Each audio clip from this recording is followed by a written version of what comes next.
আমি যখন জাকাত দিলাম, আমি যাকে দিচ্ছি তার দারিদ্র্যকে আমি হস্তান্তর করলাম। জাকাতের যে দায় এবং এর সৌন্দর্য এবং এর প্রভাব আমাদের সমাজে, মৌলিক বিষয় হচ্ছে যে যুগ যুগান্তর ধরে মানুষ চেষ্টা করেছে যে সম্পদের বন্টনের যে প্রক্রিয়াগুলো আছে দুনিয়াব্যাপী, এই প্রক্রিয়াগুলো অনুসরণের মাধ্যমে সবচেয়ে বেস্ট অনুসৃত প্রক্রিয়া কী হতে পারে।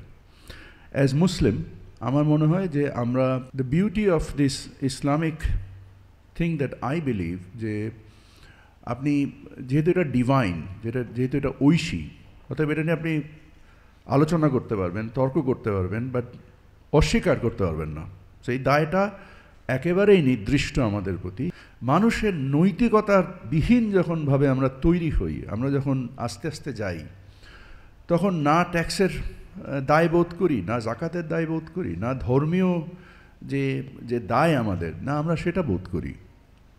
এই সমাজ তো আমরা অবশ্যই চাই না। আমরা একটা সুষম সমাজ চাই। আমরা এমন একটা সমাজ চাই যেখানে সম্পদের রাষ্ট্রীয় আয়ের, সেটা ট্যাক্সের মাধ্যমে হোক, আমাদের ট্যাক্স জিডিপি লজ্জাস্কর। এই অবস্থা তো পরিবর্তন হইতে হবে এবং এই জন্য দরকার নৈতিক নেতৃত্বের।